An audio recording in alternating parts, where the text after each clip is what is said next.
Guys, cadangan Menteri Pengangkutan ni okey ke tak? Betul ke tak? Korang setuju ke tak ni? Jom saya nak huraikan sikit apa yang boleh kita ambil manfaat dari apa yang telah berlaku.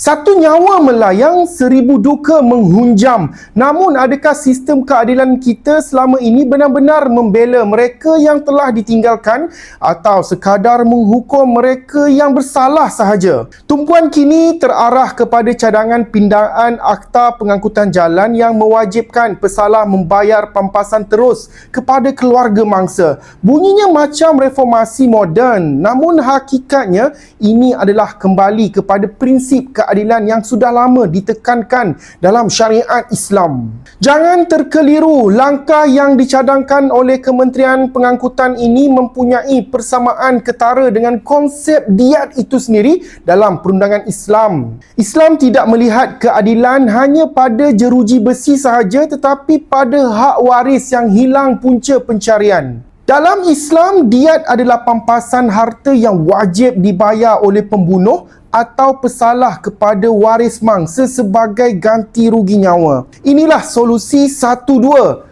Pesalah dihukum, kebajikan waris dilindungi tanpa merayu di Mahkamah Sivil selama bertahun-tahun. Selama ini kita terlalu sibuk menghukum pelaku sehingga terlupa pada perut waris yang kosong, anak yang menjadi yatim, isteri yang hilang tempat bergantung. Saman sivil itu proses neraka buat si miskin. Memakan masa 3 hingga 6 tahun, kos guaman beribu-ribu ringgit dan akhirnya pampasan yang diterima belum tentu cukup untuk membasuh air mata. Sebab itu desakan agar kes-kes kecuaian lampau ini ditarik ke bawah Seksyen 302 Kanun Keseksaan adalah wajar. Ini bukan sekadar soal mabuk, ia adalah niat membunuh. Islam meletakkan nyawa manusia di kedudukan yang tertinggi. Jika anda cuai hingga meragut nyawa, anda bukan sahaja berdepan dengan hukuman mati atau penjara 40 tahun, tetapi anda wajib memulihkan ekonomi keluarga yang anda hancurkan. Langkah memperketatkan had alkohol sehingga 50 mg dan liability kepada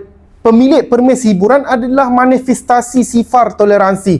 Jika dunia hari ini baru bercakap soal zon kawalan arak atau tanggungjawab permis, Islam sudah lama menutup pintu kerosakan ini melalui prinsip Sad al-Darai, menutup jalan yang membawa kepada kemudaratan. Cukup-cukuplah kita bereksperimen dengan sistem yang membebankan mangsa. Kembali kepada prinsip keadilan hakiki di mana hak mangsa didahulukan dan pesalah membayar harga yang setimpal.